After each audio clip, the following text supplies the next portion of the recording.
Matthew 16. We're going to look at the first 12 verses in this chapter. I always like this little section here. I find it very interesting. Short paragraph, but it's got some good warnings. I think they most certainly apply to us still today. But look at those first 4 verses of chapter 16. We'll start with the first verse, actually. Matthew 16, verse 1. The Pharisees and Sadducees came up, and testing Jesus, they asked him to show them a sign from heaven. So from the earliest days of his ministry, we know the Pharisees have been coming after Jesus and testing him or getting upset with his teachings. But who are the Pharisees and who are the Sadducees? We talk about this a lot, but I think it's always good to remind ourselves, who are the Pharisees? What does that name Pharisee mean? Remember? The name means separated ones. Separated. They separated themselves from ordinary Jews by their scrupulous observance of the law, countless oral traditions that they had set up to keep themselves from getting too close to the law and not breaking it. You could call them the theological conservatives of their day, fundamentalists, really, of the first century. Often they were sincerely pious, but they were very, I would say, dangerously proud of their separation. Dangerously in that sense that they took it too far. What about the Sadducees? They like the Pharisees, somewhat like the Pharisee. What do you say? They disliked each other. Polar opposites. They greatly disliked each other. The Sadducees were more wealthy. They were aristocrats. They were politically powerful. Most of the high priests and many of the upper echelons of the Jewish political party belonged to them. They accepted only the first 5 books of the Old Testament as fully authoritative. And they rejected certain doctrines that we know that was even in the Old Testament. What were the doctrines that they would reject? Resurrection. What else? Not necessarily doctrines, but other things. They didn't believe in a life after death. Oh, correct, right? They didn't believe in life after death. That's part of the resurrection. Angels. They didn't believe in the angels. They also didn't believe in spirits. So that falls into line with the angels as well. And their interpretations were based on just rationalism and worldliness. Everything they looked at everything in the Bible, in the Old Testament, the Old Law, from a here and now perspective. And that made them very comfortable to cooperate with the Romans. It really did. And so you could call them the theological liberals of the day with political ambitions. And so they would be willing to give in and compromise on quite a few things. And so these two groups, as Alex pointed out, they loathed each other, yet they stood shoulder to shoulder. They both had a great hatred for Jesus, and they came testing Jesus. That's the same verb used for when Satan tested Jesus in the wilderness. And they demanded here not just a sign, but what? A sign from where? From heaven. A sign from heaven. So they've seen quite a few signs from him already. Of course, they attributed it to Satan, the healing of the blind, the lame. So they wanted to see something celestial, kind of like think about the manna that came down from heaven, or the fire that comes down from heaven. Things that come down from heaven, that's what they're looking for. Of course, Jesus refused to jump through the hoops. Instead, he says to them, in verses 2 and following, but Jesus replied to them, when it is evening, you say, it will be fair weather, for the sky is red. And in the morning, there will be a storm today, for the sky is red and threatening. Do you know how to discern the appearance of the sky, but cannot discern the signs of the times?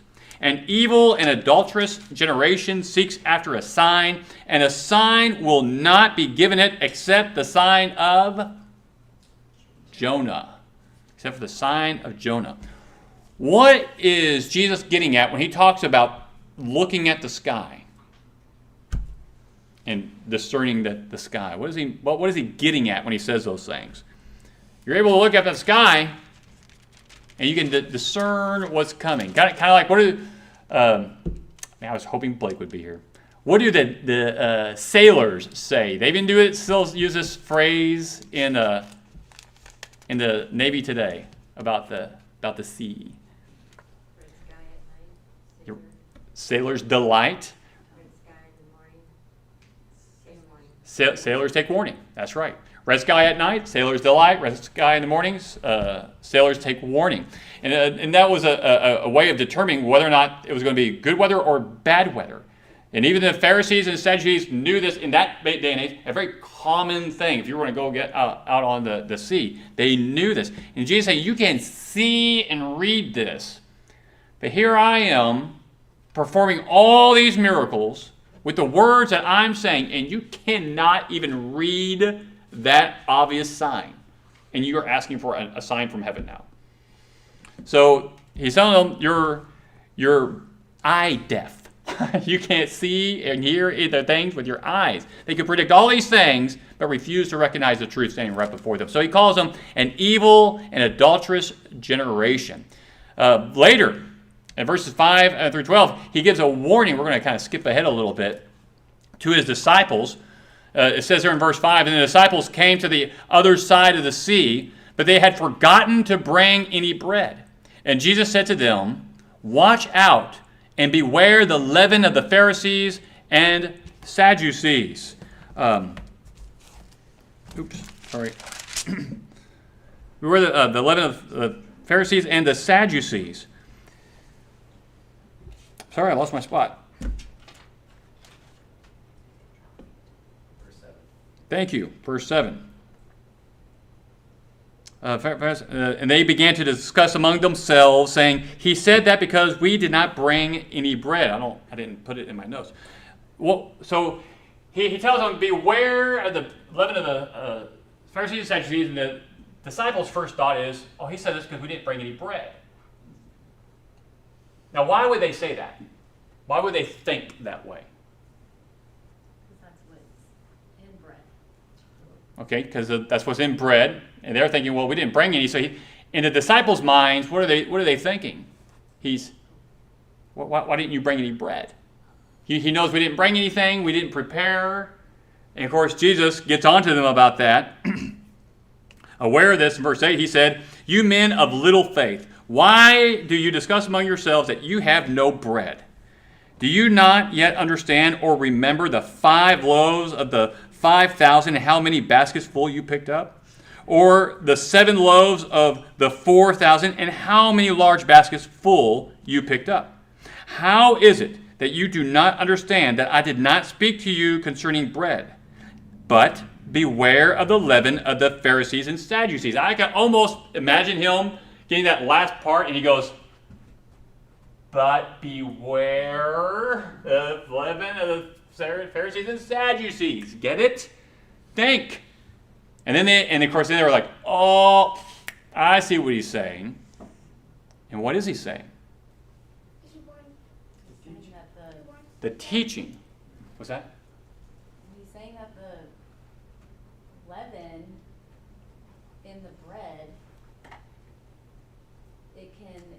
is like the bad stuff that they're teaching. Like, it can get in and ruin. It starts small, but then like it grows. That's exactly right. That's exactly what he wants them to see.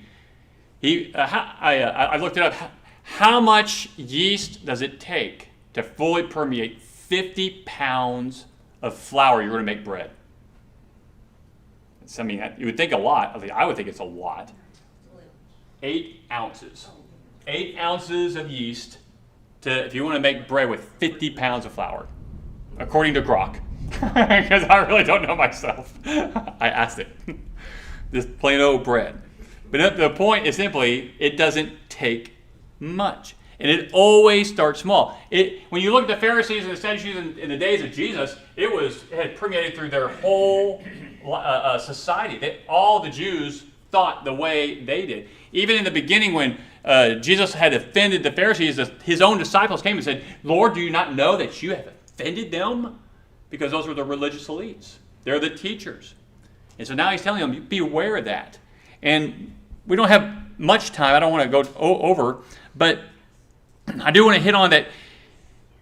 He's not saying that they have unbelief. When he says that they have little faith, they have real faith, but it's still too small and distracted by material things. That's why they couldn't grasp what he was trying to get across to them with a simple little saying. To enlarge their faith, he asked that series of questions designed to jog their memory what he's already done about what he's already done. He's already provided you with everything you need. You had plenty left over. It's clearly not the bread you got laying in your lap that I'm talking about. It's something far more. And only after he repeats the warning do the lights finally click on for them of what he means. And what is the leaven of the Pharisees? We talked about this. It starts small, but it permeates. But what is the leaven of the Pharisees? What is their teaching that can come in small and then ruin a person's life or a society or a congregation? Their traditions. Okay, their traditions. That is true. And they are very material. Very material. Errors of all types. Errors of all types. What were you going to say, Alex? Their hypocrisy, too. Jesus points that one out. In fact, there's the woes that he gives about their hypocrisy. And that's what I have here. Their hypocrisy, their self-righteousness, their legalism. They appeared righteous on the outside, but inside they were dead man's bones. They burdened people with man-made rules. They neglected justice. They neglected mercy and faithfulness, the weightier things. Their teaching produced pride and not humility, performance and not grace. What about the leaven of the Sadducees? I got here in my notes, rationalistic, compromising, denying the supernatural.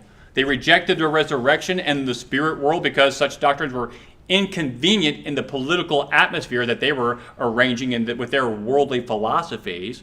And so their teaching produced a religion that was earthly, powerless, and ultimately dead. And yet it permeated. And both errors were subtle. A little extra tradition here, a little subtraction away from God's word there, and nothing dramatic at first, but eventually, as leaven works, it starts small, but it grows. As Paul tells us, a little leaven leavens the whole lump. So the two strains, they're still active. The Pharisaic leaven appears whenever we add requirements to the gospel. Do we still do that today? And we do. Ancient traditions, modern spiritual performance metrics, they call it deeper discipleships. The Sadducees' leaven still appears today, whether by people who deny that the miracles ever happened, people who deny that hell is a real place, or the exclusivity of Christ, or by saying, you know what, we can accept any genders into this. That's the Sadducees speaking again. That's exactly what's going on. And whenever it gets too conservative or off to the far right, that's the Pharisees coming up again. It's a little leaven. It always starts small. Both look religious, both can quote verses, but both kill slowly. And Jesus doesn't tell them to, stop and analyze the leaven. He doesn't tell them to have dialogue with the leaven. What does he say? Beware. If you come up across a sign to a gate into a small yard and it says, beware of dog, should you go in there and see if I just pet the dog, it'll be okay? Should you just maybe call the dog over here and see if maybe he bites your hand, see if it's okay? No. What do? Stay away. Stay away.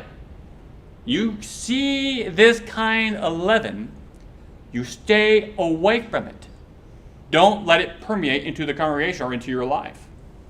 That is what Jesus wants them to see and hear, and for us today as well. All right, we're going to close it out there. And any thoughts or questions or comments, that's fine. I like that little passage. I think it's really good.